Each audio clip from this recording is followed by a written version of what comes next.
Hey guys, my guest tonight, Mark Carlotto, is going to be talking about some interesting UFO stories. See you in about 5 minutes.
Grab your popcorn and snacks. Find a comfy spot, take a seat or lie down, and let me transport you to a place of fantasy, ghost stories, ancient legends, odd creatures, alien encounters, and other magical topics. You may even decide to join the conversation. From faraway lands to your own backyard, with a small dash of pixie dust. Turn out the lights and open your minds. The journey is about to begin. Hello, everybody. How's everybody doing? Happy Tuesday. I thought I heard you guys say great. Okay, well, it is Tuesday, but every day makes us close to the weekend, so you can count it that way. I always used to take Tuesdays and not count them. I would always be like, okay, it's Tuesday, so that means there's Wednesday, Thursday, Friday left. I never counted it as Tuesday, Wednesday, Thursday. So that's how I always looked at it. Anyway, my name is Charlotte. I'm going to be your host for the next hour. I'm also the owner of the California Haunts Paranormal Investigation Team based out of, right now, sunny Sacramento. We are 45 strong up and down the state of California, which means if you have a paranormal need, and I'm talking ghosts, I'm talking, UFOs and things like that, cryptids. If you have a paranormal need, get a hold of us. We'll get out to you. The problem is California is such a huge state. It might take us a couple days to get out there.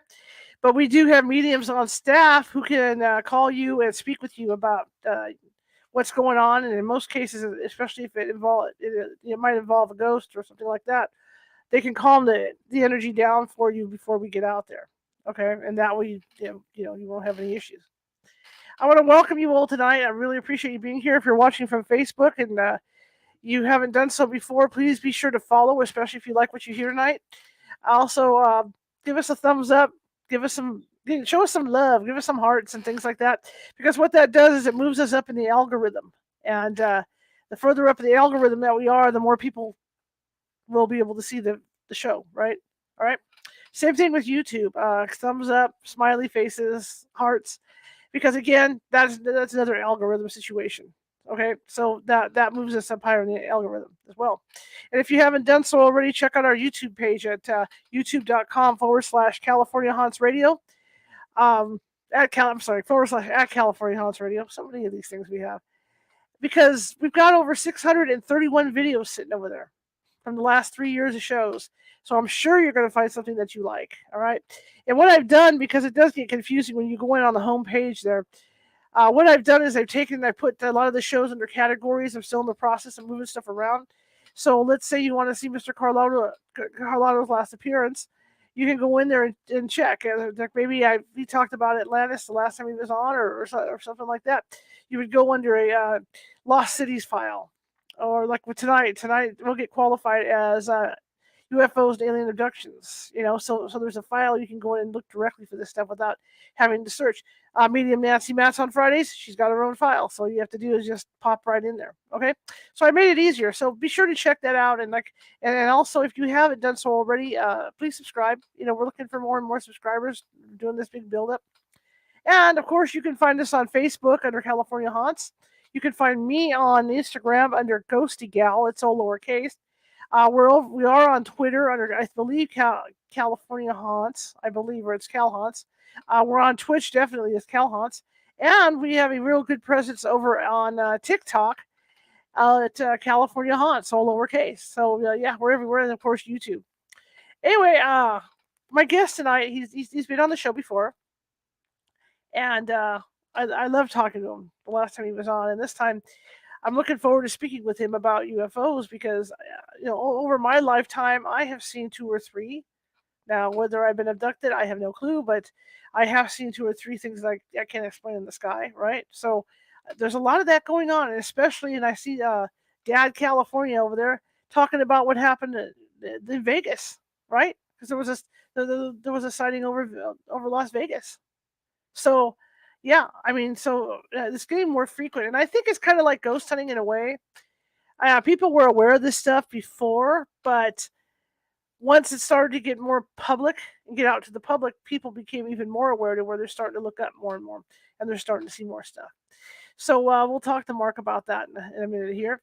I want to let everybody know that my team, I am recruiting for team members, and I will be teaching a class. It's a very intense class. We just don't go out and ghost hunt. It's not like us you see on TV. You just go pop it into somebody's house. We have a very intensive training. I've been doing this for more than 20 years, and there's a very intensive training that everybody goes through. And if you survive that, or you feel like you might want to be on the team after going through the first part of the training, and I feel the same way. So then you'll have a chance to meet with some of our team members, and then go out on an investigation with us, and then we'll take it from there. As far as getting you on the team, that's over at our meetup. So if you want to check that out, it's an event I have set for July 8th on meetup.com. So it'd be California Haunts Paranormal Investigation Team Meetup. So please check that out over there, and come on down, because we're a great bunch of folks. In fact, the majority of my members that I had, in fact, all of my members that are currently active with the team have been with me for upwards of 10 years. So people who do come on stay on with this team, because it's a really good team. We do have younger people on there, but we have older people on there as well. So it's a nice mix. All right, so come check us out. Okay, let me make an adjustment here. Okay. Without further ado, I'm going to bring Mark on, and in case you don't know who he is, I'm going to have him tell you about him. So here we go.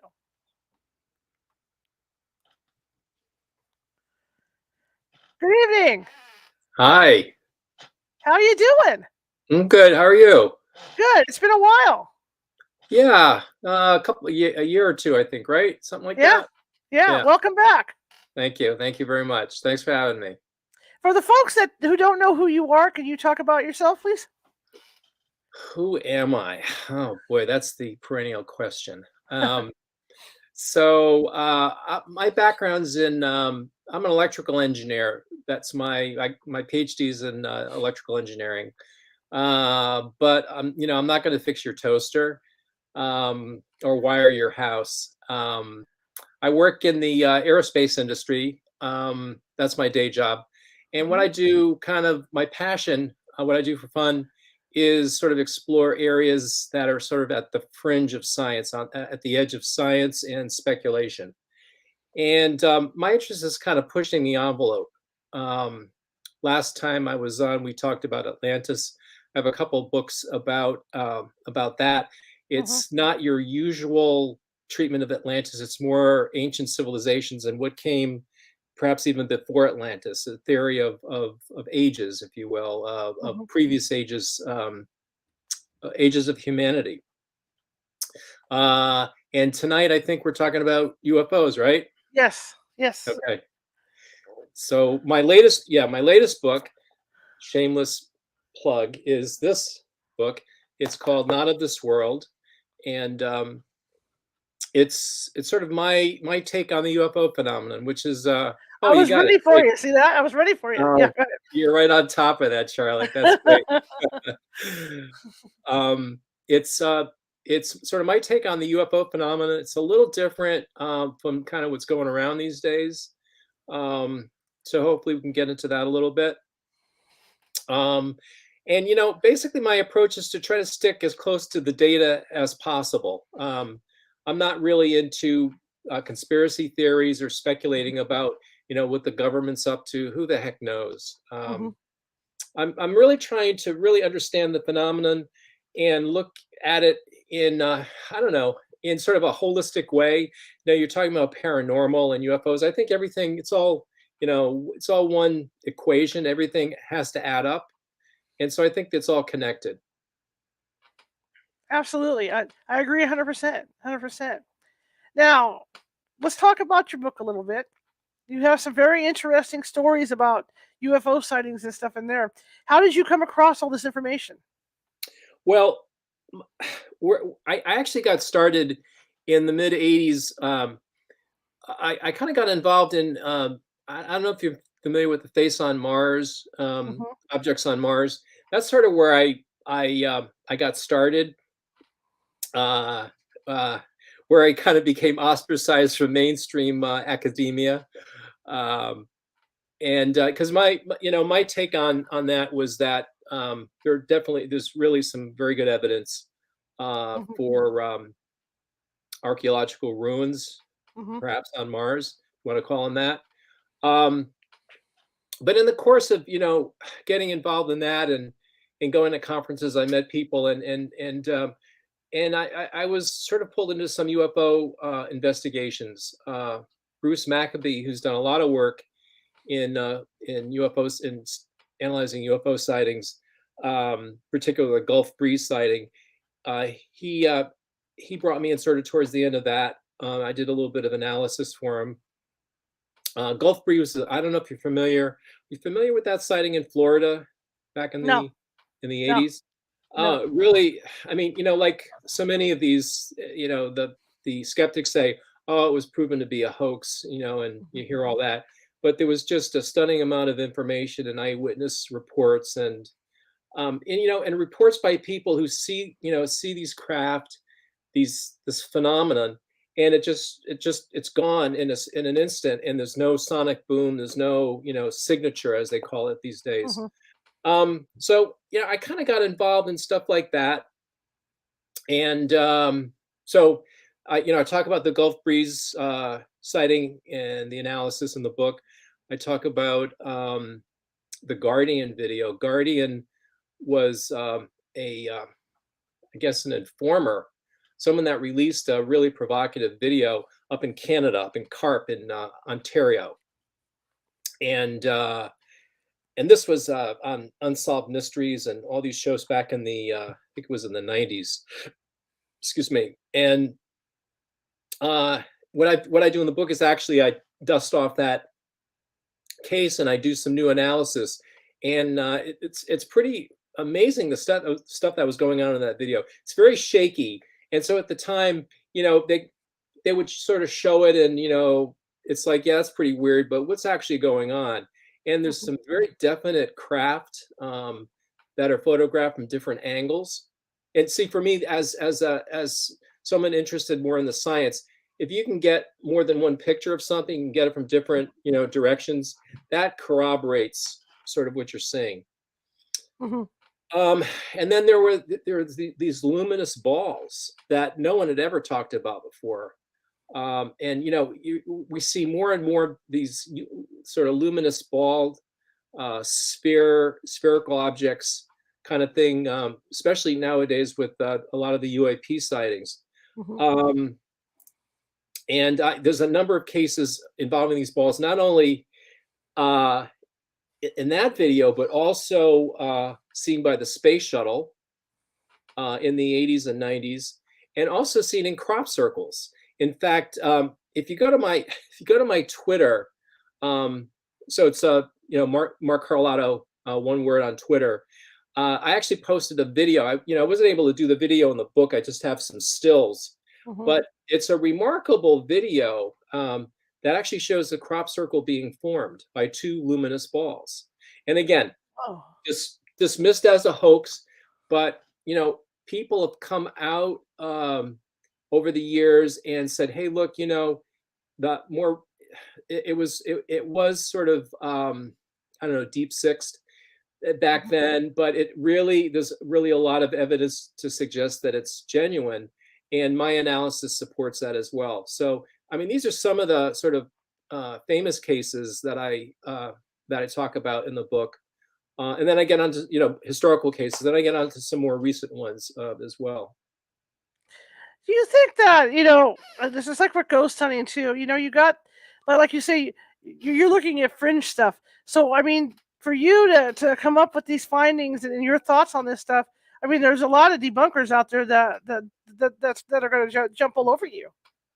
Yeah, I I don't mean to be cavalier. I don't really care. A lot of people that do this kind of stuff, they feel like they kind of have to convince people. I mean, I Hmm. don't really care about that. And in fact, the weight of the evidence now is really overwhelming. I mean, even the government admits this is real. So it's like, I mean, I- I'm I haven't I'm not convinced that they're extraterrestrial. Hmm. Um, so I kind of agree with the government on that because they say there's no evidence that they're extraterrestrial, and I agree with that. Uh, but um, a lot of people think that the government's holding back all this information, that they really Hmm. know the answer. I don't think they do, and I think that's part of the problem. We look to governments, we look to authority Hmm. as having the answers, and when they don't, people become fearful, and I think Hmm. they're maybe afraid of that, so it's sort of like not damage control, but they want to sort of manage the whole narrative, and so I don't know. I don't really think anyone really knows what these things are.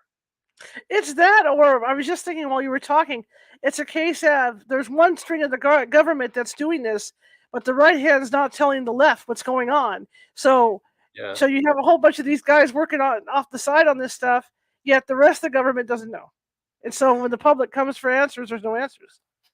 Yeah, that you're right. That I mean, that's a possibility as well. And it might actually be deliberately sort of designed to be that way because Hmm. it's even more confusing, right? Right, In right, a right. sense. Yeah. I've driven home late at night because most of my jobs I would work like in the evenings, and I myself have seen some real crazy stuff. Like I've seen clouds light up at night, and I've Mm, seen craft drop below them and then shoot straight up really. on my way home from work and stuff. And it's just bizarre stuff that you can't explain. I remember as a kid, my dad was into because he grew up in the 30s and 40s, and Mhm. he lived in Cleveland, and he used to go down to the airfield and watch the Zeppelins, and all that stuff. And so he got me into looking at the Goodyear blimp and stuff as a kid. There was this thing, and I know it wasn't the blimp, but it hovered. It was over. I could see it. I must have been around 8 or 9 years old. I could see this thing out my front door. I even brought my dad out to show him, and it was like a round ball in the sky, and it had rotating lights on it, Mm. but it was hovering, and it hovered for hours and then disappeared. Yeah. No one ever knew what that was either. It's just weird stuff like that over the years. Yeah. And I used to think, I mean, a lot of people would say, yeah, well, I think it's kind of mixed. Some people, I know people that have said, oh yeah, had a lot of sightings, and other people like, no, I've never seen anything, and and I haven't really seen. Well, I might have had one sighting, and Mhm. when you're young, you don't really recall everything. Right. Your memories are a little fuzzy, but I remember something. I remember being outside. We used to go outside after supper and play. Mhm. I don't know. I don't think kids really do that anymore. I think they're just on their devices all the time. But in the summer, that was the great thing. You could go outside and play. We'd have the telescope out, and we'd be playing hide and go seek and stuff in the yard, and just being outside. And I remember with my sister just sort of at one point being out and looking up, and there was just an enormous object overhead. It seemed like it was overhead, but it wasn't making any noise. And I just remember after that, just sort of always wondering about, like I mean, it was kind of a deep thought, maybe in retrospect at the time, but Mhm. wondering, well, is reality really what we think it is? Right. Because the shows that were on TV at the time, like I don't know, Lost in Space and the Invaders Right. and shows like that. It's like that's science fiction, right? That's not real. And Mm. then you see something or something happens. It's like, I wonder if there really is something. I don't know, maybe not to that, but just something more that to reality than we think there is. Mhm. Mhm. Mhm. You So, got me to thinking about that, because I like you see a lot of these reports about these rectangular shaped UFOs. But for me, and I don't know if you've ever seen them at night. I live near a former air base, and this air base was a repair mm, facility for the majority of the planes. And the B-1, that B-1 bomber, yeah, the flying wing, when that yeah, thing is flying over, there's hardly any lights on it, and it's spooky looking. So I'm not saying that these rectangular ones they're saying are that. It could be, it yeah. could be the flying wings, but I mean, when you see them, that's what you think because they don't make any noise either. Yeah, I mean, that's the trouble with, I think, some of the classic, more geometrical shapes that, like the triangles and the cigar shaped and the classic saucers, right? Yeah. Um, I mean, I just had to go with the saucer on the for the cover of the book. It's just so cliche. It's just I love it. Uh, but I mean, that's what everyone sort of associates. Oh, Right. thank you. Another shameless plug. Uh, but uh, what makes I think it more so what's I think harder now to understand is the less geometrical, more I don't know, amorphous, lights, balls, things that are not Right. really they don't appear necessarily to be craft so much. It's more, and I think that's why the government's gone from UFOs to it was originally UAP, where A was aerial, and Mm-hmm. now it's anomalous, Mm-hmm. unidentified anomalous phenomenon, I think. Um, and so it's pretty open ended, and I think really much more descriptive of sort of the lack of anything like, it's not like you're seeing the same model UFO. Right. All sightings were just so different, and that was the first thing that led me to think, I wonder if this isn't really alien technology as much as just a projection of something that is changing as we've changed, over the years. In fact, one of the Mm-hmm. things I do in the book is I look at how sightings have changed since the 1940s, patterns of sightings. And they Right. have, not only in number, but in the distribution of the different shapes that are seen from year to year. And so, why is that? What's causing that? So these aren't things that people are really, uh, thinking too much about. But my, sort of my angle on this is, I think by analyzing some of this data, it might actually give us insight, not so much into how these things work. We may never know that, Mm-hmm. but at least some insight into what their intentions might be. If they're, in fact, it's a lot of speculation that they're here just watching us, observing us, and they have been for, thousands of years. Why? Why are they here? So Mm-hmm. maybe by analyzing patterns of reports, where they occur, when they occur, and other correlations, we might get some insights from that. When you talk about the changing visions of them when people see them, I think that has to do with whatever society they're living in. Because when you think about the Mm. reports in the Bible, when Ezekiel saw it as a wheel Right, in the sky, and then you got right. to figure, in the 50s, the 30s, 40s, and 50s, people thought more in terms of a flying plate, because when you see that thing, and you would associate it with something really common to describe it. Yeah, because And over the right. years, as we get more technology, we're associating it with things that are common to us as well. Yeah, and I think that a lot of the evolution is because of that. Mhm, And but I also wonder, hmm, it's sort of like a chicken and an egg. mhm, We obviously didn't come up with a flying saucer to begin with. mhm, Um, so that may have been a projection in the 40s that then became, kind of like, that was the symbol of that mhm, that flying saucer was UFO for 20 years plus, until mhm. you got into the 60s and 70s, when you started seeing triangles and things of that sort. Right, right. Um, and so I just wonder, did we come up with that first? Were they mimicking some of our World War II? Because I know they were starting to think of terms of some of these weird aircraft designs back then. But Right. did we come up with that first, or were those patterned after what people were seeing? It's like it's hard to know sort of how it started. It's funny you bring up the wars, because yeah, I mean, the first reports of these things that the pilots were seeing, they thought it was that they were crafts from the others, from the enemy. I Right. mean, that was their first thought. It was something that the Germans had created, or vice versa. So you're right. I mean, yeah, it is perplexing to try and figure that out. Yeah. Yeah. It's like, what are the Nazis up to, now? Right. Mhm, mhm, mhm. Absolutely, Yeah. absolutely. Yeah.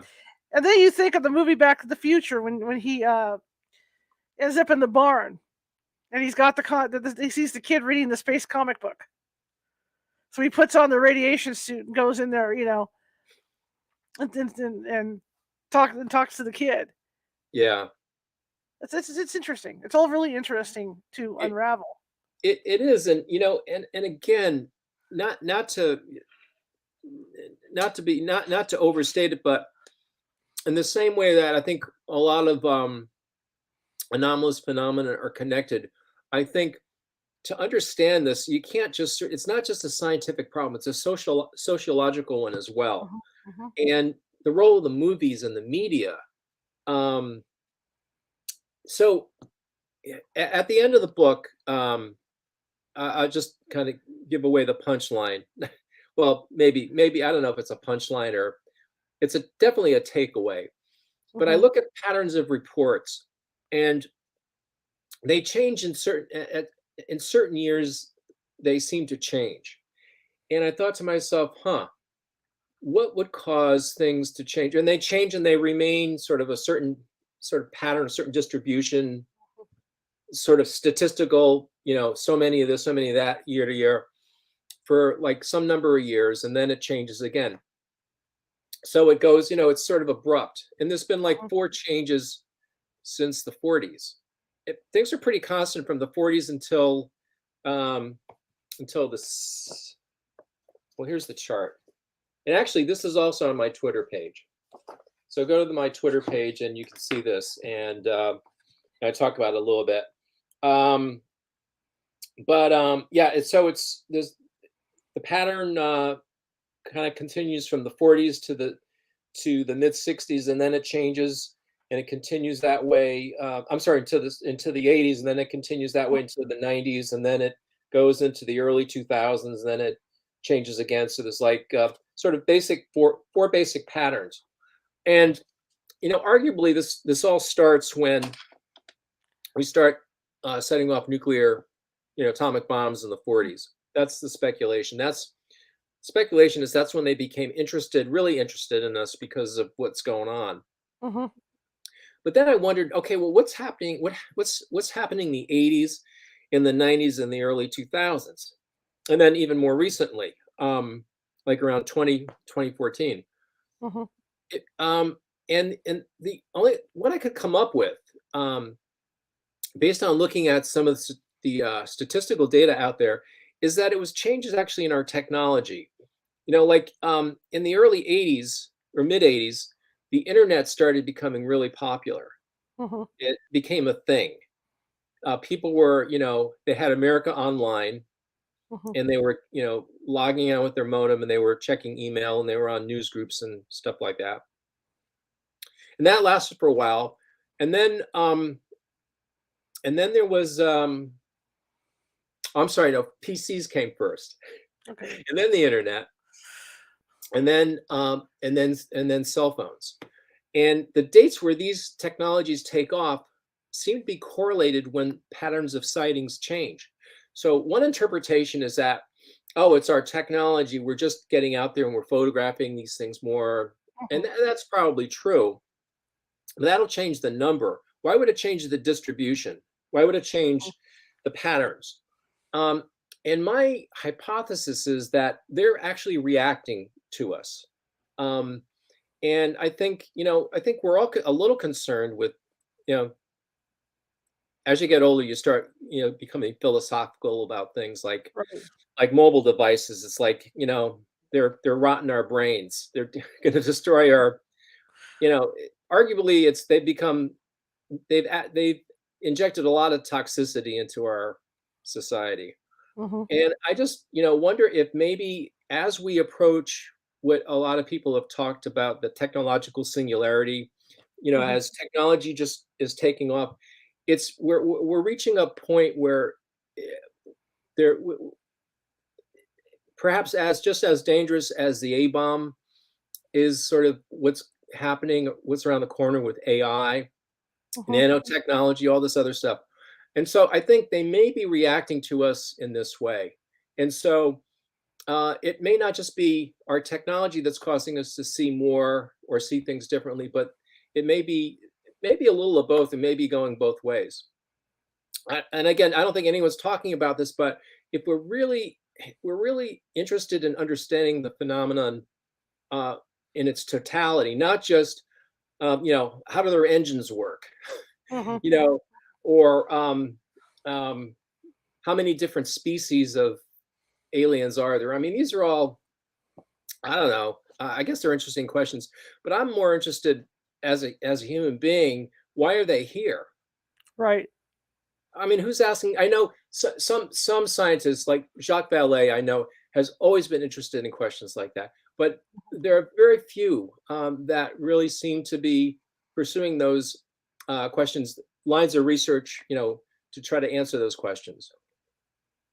Well, as you talk about, technology and things changing, it makes sense because a lot of these people that are taken, the contactees, have said that they have heard that the aliens have had concerns about what we're doing here, Yeah.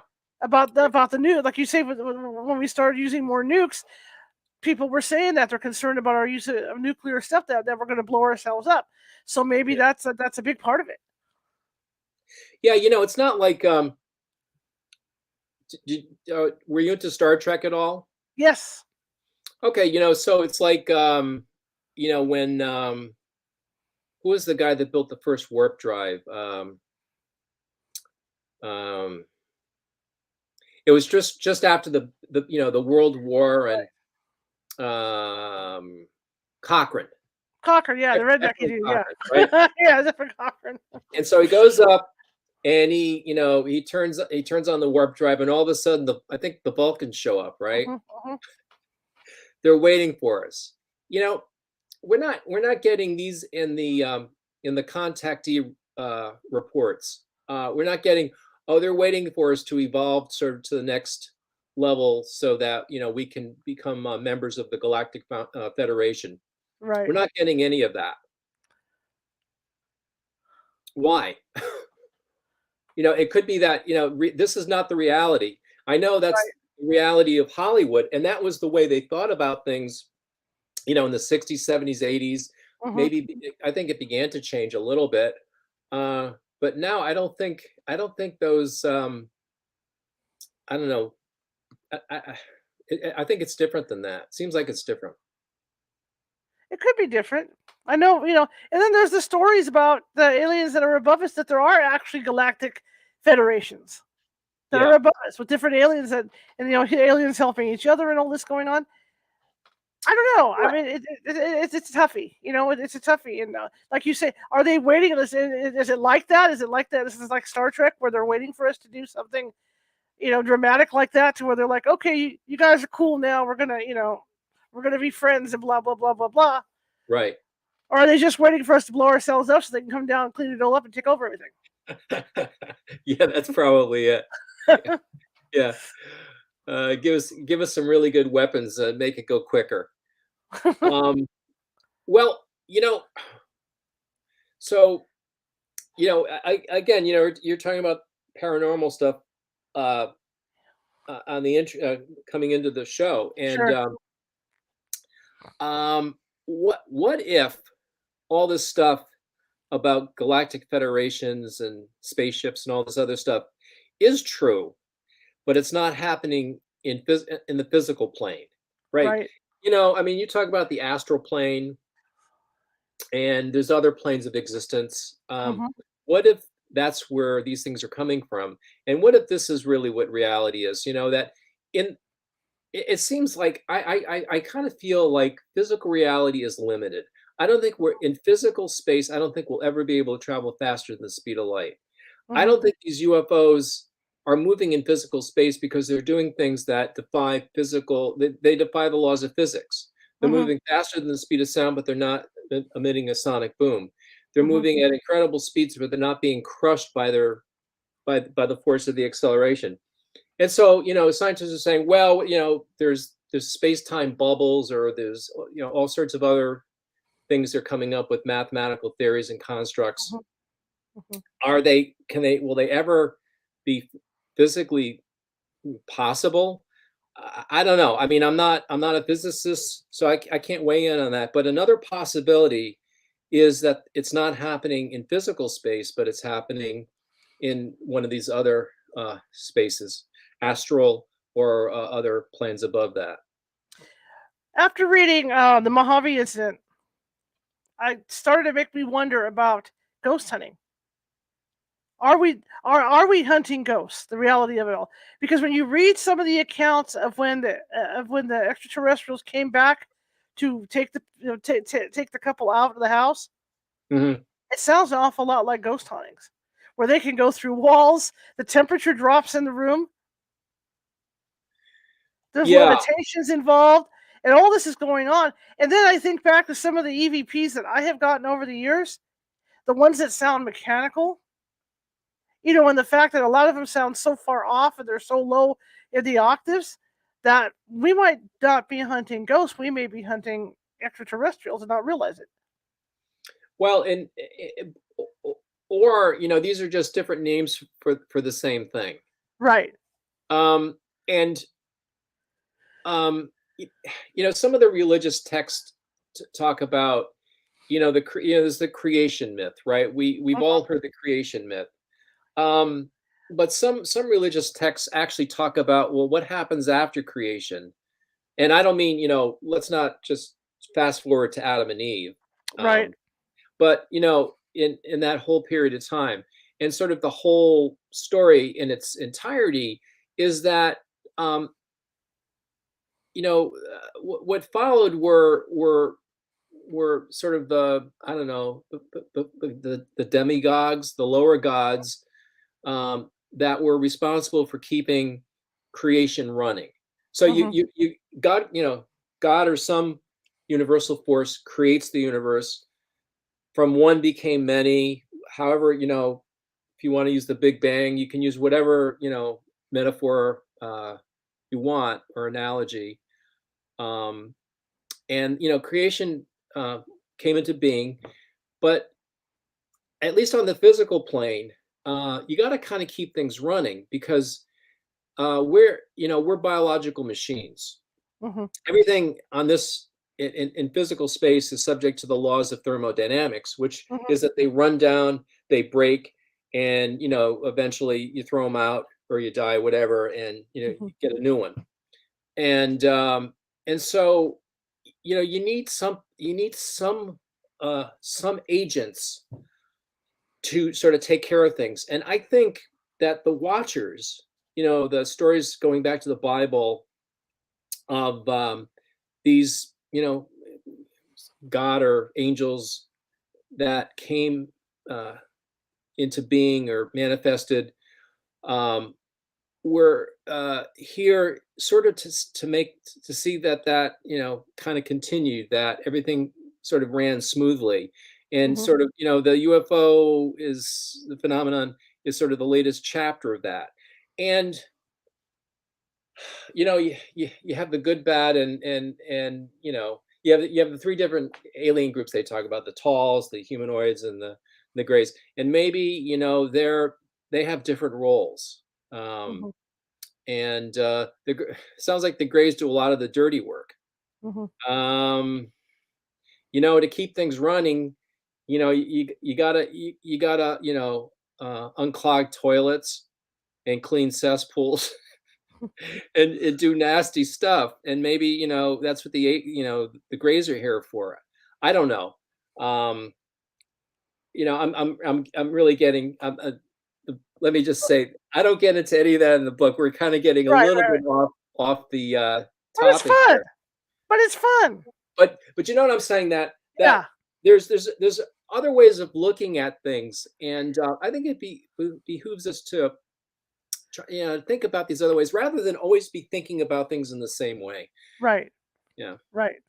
Now, I have a question for you. Now, when we talk about sightings, where, as you're going through the data, where have the most sightings been? Because I know for a long time, South America had a ton of sightings, and tons. Because I remember reading that stuff, in my teens and stuff. But I mean, is it picking up more so over here, or is it still kind of balanced across the world, or is South America still like a hot spot? I don't have that data, but there's the National UFO Reporting Center, run by Peter Davenport, and they have well over 100,000 reports. And so you can say in the United States what's going on, and it appears that there are more reports in areas that have more people. Okay. Now, you can argue, well, that's because there's more people making sightings. But I actually got into some of that analysis in the book. But it appears that they seem to be more in populated areas. They seem to be interested in us. And maybe some of them are interested in cattle and in certain parts of the country. I don't know. Those stories are just, I find, horrific, with all the cattle Right. mutilations, and I don't know. I don't Well, know what to think of that. I was just gonna ask you because there's a gentleman in the chat room who was talking about the Las Vegas sightings. What do you think of those? Now, help me out. I haven't seen those. Okay, I believe there was a sighting of how many UFOs, Dad Cal? Quite. I think there were a few UFOs that they had seen over downtown Las Vegas, outside the casino, just up in the air. Just recently. Just recently, yeah, within the last month or so. Uh, yeah, I don't know.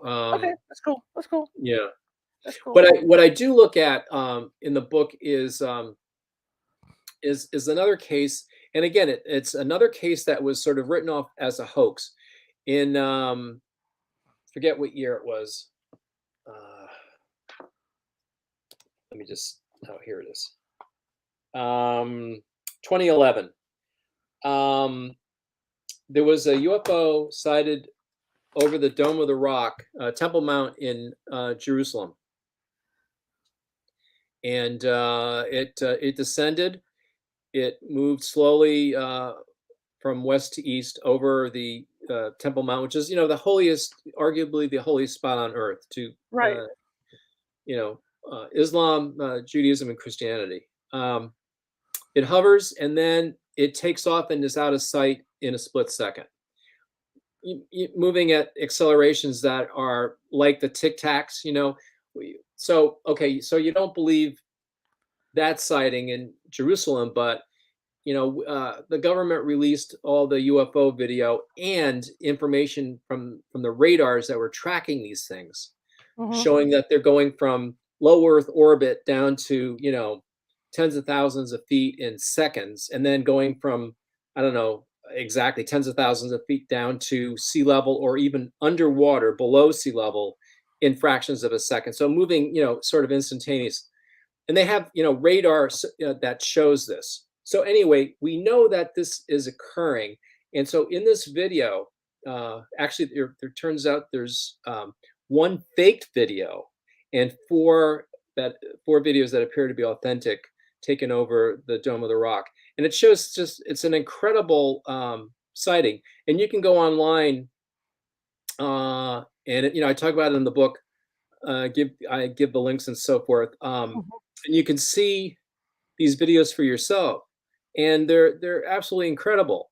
But what happened was that someone did a fake video. It was picked up by the Huffington Post, and everyone thinks, oh yeah, and it was really obviously faked. It was laughable how bad, because they dubbed in sound of people talking and sort of joking around, and it was just a really obvious hoax. And so, it's like you throw the baby out with the bathwater. But this is an example of, I think, a lot of sightings that were sort of written off. But now I think, with the government now having said that this is real, I think we need to go back and sort of dust off the shelves and pull out all these videos, the ones that were obvious hoaxes, but in retrospect may not have been, and look at them with a fresh pair of eyes, and I think something else I kind of wanted to get into, Sure. at some point, is sort of, NASA had this meeting a few weeks ago, or last week, I think, on UAP, and it's this whole thing about data. People are saying that, scientists are saying there's really no good data, but I think there's tons of data out there, and they're just being kind of selective. I wasn't going to go in, because I'm not sure when do we take a break, or what's your format? Shoot through. Just shoot straight through. Would you like to take a break? I don't know. So, how long are we going to talk for? About an hour, 15 minutes. Okay, we could keep going. So we're about 45 minutes now. So we can do another 15 minutes. Yeah. So go for Okay. it. Yeah, because my voice will start to give out after a Yeah, while. go for it. Okay, so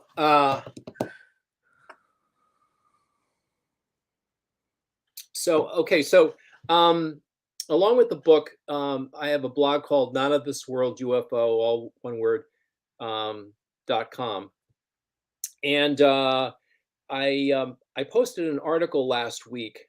I don't know if any of your listeners are aware of the fact that NASA had a public meeting, and I think it was May 31st or May 30th, something like that, on UAP, and they had a bunch of speakers, both from NASA and from other government agencies.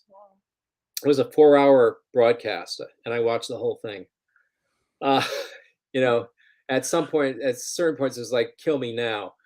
It was some points were like just extremely boring, but there were some really good presentations, and I actually have an article that sort of breaks it down and gives you sort of the links to kind of the key sections because it's all on YouTube, so you can kind of just fast forward and go to the good parts.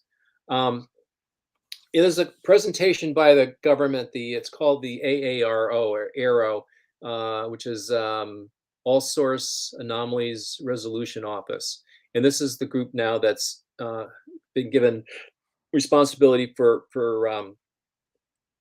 studying sightings, documenting, and analyzing these sightings, the UAP sightings. They also had a presentation by the FAA on how they're able to and have in some cases already used their radars to track some of this phenomenon. So there were some really good presentations. I think the most disappointing part of the whole thing was, well, first of all, the majority of presentations were by NASA people. These are higher ups in the organization, and NASA made it clear. Repeat first of all, they made a point of saying that there's been this tremendous stigma associated with UFO sightings and research and reports. People don't want to report because they're afraid of being, ridiculed and all this. And in fact, they were saying how some of our people, had been, I don't know, verbally abused, or I forget the term they used. But it was so ironic and really hypocritical because NASA has historically been the worst in promoting the stigma regarding UFOs and related things, related to anything that's not sort of in the box of, what they're studying, their paradigms, their ways of looking at things. Anything outside of that box is criticized. And so, that they made a point of saying how, the stigma is terrible and they're going to do everything they can to overcome it. But it's like, come on, guys, this was really your doing in the first place.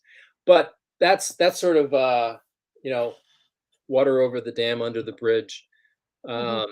What was really interesting is how they said what their real interest is in shaping the science behind UAP. So they're not really, so they're interested in sort of standards, and they talk about, well, there's really not a lot of good data out there. And this is the reason I wanted to bring this up, is we were talking about all these reports, historical sightings that maybe now could be reinterpreted, reanalyzed, given the realization now that, hey, this stuff is real. So let's go back and look at it not as a hoax, but as some data. And so suddenly now you have maybe a lot more data than you thought you had. Where NASA's going is that they feel like the only way you can study this is you have to have the best data. It's got to be calibrated. They use the term repeatedly, calibrated data. Sort of like, when they're looking at, they turn the telescopes at some celestial phenomenon, it's a nebula or black hole or something, whatever they're studying, of course you need calibrated data. Right. But, whatever you're turning your telescope towards, it's there. You know it's going to be there. If it's not there, there's something really weird going on, but it's going to be there. But they talk about having calibrated data for UFO sightings, which are very they're serendipitous. They're not predictable, and so it's sort of like you got to take what you can get. Beggars can't be choosers. So they talk about, there's a lack of good data, but they have such high standards for what's considered good, acceptable data that it's almost self-defeating, that they'll never have enough data because it's just their requirements are too high. You know what I'm saying? Right. And then the most interesting part for me was they had a planetary scientist on who, and planetary scientists they're an interesting breed. They're really smart, but again, they defend this turf, this paradigm that they have with ferocity. I mean, they're not using weapons or anything like that, but they're using their words, and they're using criticism, and the language that they use is such that it marginalizes anything other than their own theories. In other words, if it's not invented by NASA, it's sort of the not invented by me syndrome. If I didn't do it, it's no good. And so it's NASA's often been criticized because of this. And so they kind of want to sort of redefine the whole thing. Before Aero, the previous office, ATIP, I think it was, the guy that ran that, Luis Elizondo, who revealed all this information in the first place. He had come up with a great set of observables for defining what's anomalous. What are we talking about here?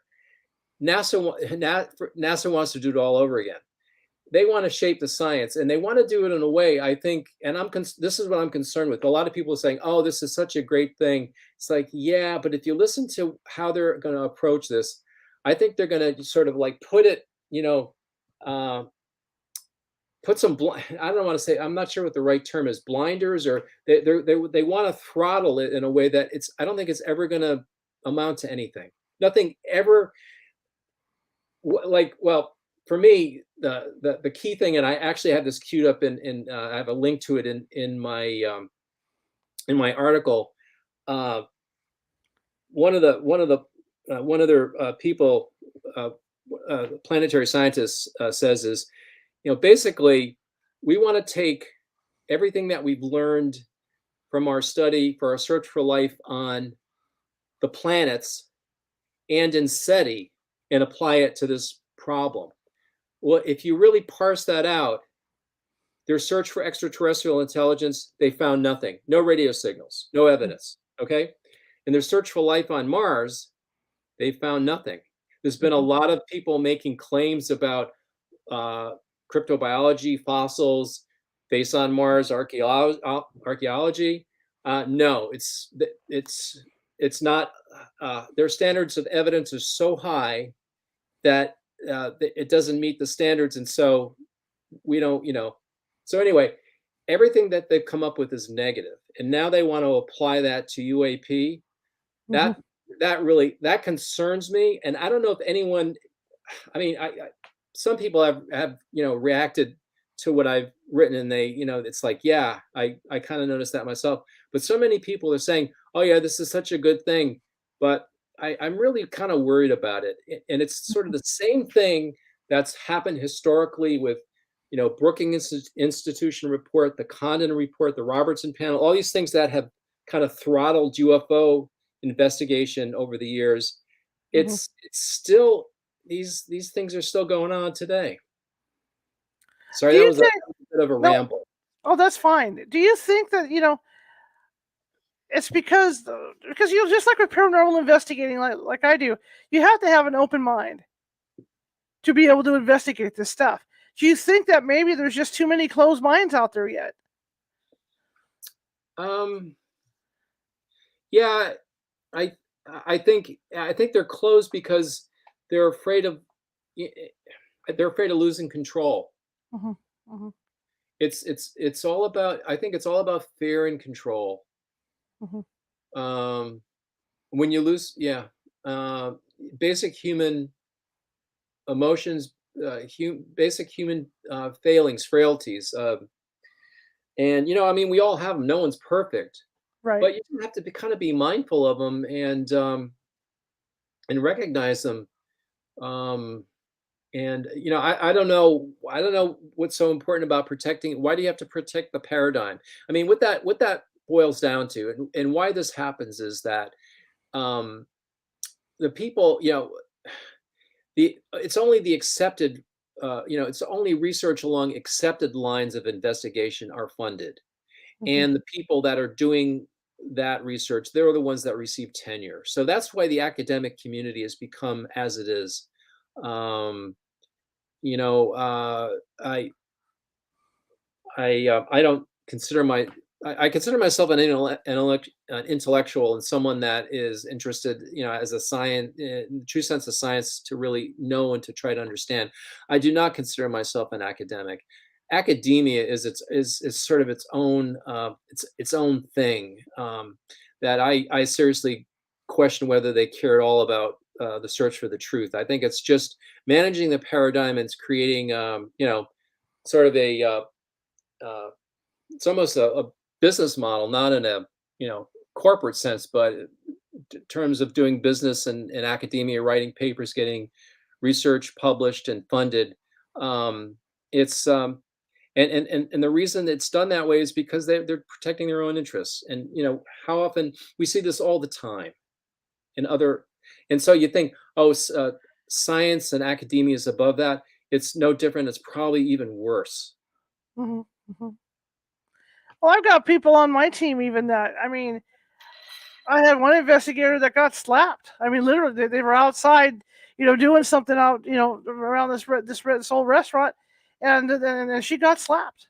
And you could see the hand mark on her face, and she still swore up and down that's not what happened. By who slapped her? We don't know. They were just out there, and the area is supposed to be really haunted. So they were out there doing an EVP session, and all of a sudden she walks in and she's got this red mark on her face like this. You can see the fingers. Well, And still she denied it, even though it happened. She said, "Oh, I think it might have been a bug." And you're like, what does it take to get the closed-minded people to believe what's going on around them? well, it's like it's like in The Wizard of Oz. What does the Scarecrow say? You know, I don't believe I is it I do or I don't believe in spooks. Anyway, he's trying to Right, talk right. himself into not being afraid, Yeah. and it's kind of maybe kind of like that. Yeah, I maybe mean, it's that's what it goes back to. yeah, yeah, Like you just said, because the people are afraid of what they're actually going to find. yeah. They're afraid of the answer. Hmm. Um, So I don't know. I think I mean I'm grateful. I don't have that fear. Hmm. I mean we're all afraid of something, but it's not. I mean that's not my day job, so I don't have to worry about that, and that's why I don't Right. really care if people. It's like if I was making my living doing this, then I'd have to really care about it. You have Hmm. to manage it, and then it's your turf, and it's like you have to. I don't know. It can get ugly, but I'm grateful I'm able to do this the way I am. It's fun. I've learned a lot. I've you know there's so many interesting connections, and you meet people and you realize that it's going to really take a village to figure this out. You have to come at it from all sorts of different angles, um, and try to put it all together. What's next for you? Um, yeah, probably spending some more time on my day job. It's a lot of. Yeah, I just published this, and Right. prior to this, I did. beyond Atlantis, which I think I was here for last time. Yeah. And I'm just kind of taking a break from that. I'm in the process of retooling. I had some old websites. People would look at them and say, "Did you write that code yourself? It looks like it's something out of the '90s." It's like, yeah. So it's like people have been telling me, okay, you gotta sort of use you have to use website builders and stuff like that. So I've actually migrated my new website is markcarlotto.com, and I've been in the process of migrating a lot of old content from carlotto.us, which was my old website, to that. Mhm. And there's stuff on before Atlantis, on the UAPs, Mhm. and on Mars, uh, and the moon, planetary anomalies and planetary mysteries. And I'm just adding to that sort of gradually, um, to really. I'm kind of anticipating the next sort of thing that people are going to start. I think people are going to get interested in Mars again. Mhm. Um, with I don't know if you follow what SpaceX is Mhm. up to. Yeah. uh, I um, I'm just amazed at their progress and what they're accomplishing, and it's epic in capital letters. Um, and when they get to Mars, they've got to go to Cydonia. They have to check out they have to check out the face and the pyramids and these other objects. Um, and hey, I mean, if they turn out that it's just a pile of rocks, it's like, okay, great. Um, but I want to know, and we have the means to actually know, not to send a probe there, Mhm. not a probe by NASA, who may want to sort of manage that paradigm, Right. um, but by someone who wants to colonize Mars. Mhm. So it might be like a modern day, like sort of like the Martian Chronicles, Ray Bradbury's Martian Chronicles, actually come into life for real in the next decade. We're going to see it, hopefully, and that's exciting. And so, I think just trying to get all this information. A lot of it's historical. It's like some cases 40 years ago. I've been doing this for a while, but it's sort of the context that people have to understand for what's going on now. Why do we care about this in the first place? What could it mean? So I think maybe Mars might be the next project. Going back to that, it's like I go from, I get tired, I do this, and then I move on to that, and then do this, Right. and have to Right. kind of keep moving. A last question to you Yeah. tonight is: you're in Las Vegas. You're standing on the strip, and you're kind of you got a little bookstore, on the strip. And there's some other guys that have bookstores as well that have similar books to yours. How do you get people to read your book? Are these other people from Earth, or are they from another planet? They're from Earth, so they're just authors just like you who have written about close to the same topic. So how do you pull people in to read your book? Well, what I say is, you don't have to read the book. The reason I have these websites and these blogs is I want to put the information out there. So Mhm. there's a lot of information I have online. Beforeatlantis.com, a lot of information on the pole shift hypotheses, the science behind it, the archaeological data, the sites all over the world. And there's I think 30 articles there. Not that Mhm. this world has fewer, but I'm starting to look at another case now that I'll probably publish, and again the NASA report. I have an article on that,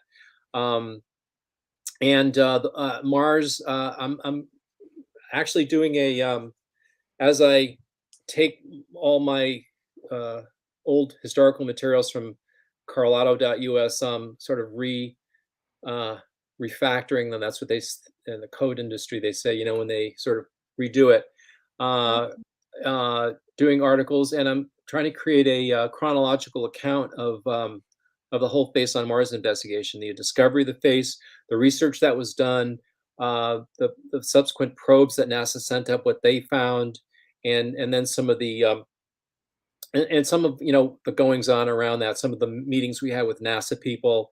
So I'll be that'll be all online. Again, that's all at markcarlotto.com. And so just go there. And if you want to buy the book, that's great, because there's stuff obviously in the book that's not on the website, but there's a lot of information that's online. And Fantastic. I would say that. Yeah. Mark, thank you so much for coming back to see us. Thanks, Charlotte. Have a good night. I really appreciate it. The next time, we'll get you out to talk about somebody else, something else, if that's okay with you. Yeah, sure. We got lots of books, lots of topics we could choose from. So, All right, thanks very much. I appreciate it. okay, Mark, have a great evening. All right, thanks. You too. Okay, bye-bye. All right, guys, it's always fun to have him on. It's so interesting to talk with him. Tomorrow, our good friend Lynn Monet is going to be with us. We're going to be talking about near-death experiences and what happens at the point of death for some people. Lynn's a nurse, and so she has a lot of stories to tell about that. So we're going to be talking about that. That'll be our usual time, 6:30 p.m. Pacific, right here, on Facebook and YouTube and Twitch and all those good places. I want to thank everybody for coming tonight. I really appreciate it. If you liked what you heard tonight, give us a thumbs up. Send me some love. So, show me happy faces, show me hearts. Because like I said, that puts us up higher in the algorithm, and then a lot of people see us and all that good stuff. Anyway, I want to remind everybody about the class for Ghost Hunting 101. As we are, the California Haunts team is openly recruiting, and that is the way to get on the team, is you have to take this class and see if you want to, if you measure up, right? If you measure up. Anyway, I want to thank you all for tonight. And if you like the show, share it with 5 people. If you hated the show, share it with 5 of your enemies. We're equal opportunity here at California Haunts Radio. And we're always looking for, people to follow us. Like I said earlier, if you're watching from Facebook and you like what you see tonight and you haven't done so already, hit that follow button. If you're watching from YouTube and you haven't done so already and you liked what you saw, please hit that subscribe button. Anyway, I will see you guys tomorrow at 6:30 p.m. Pacific with Lynn Monet. Have a great rest of your evening.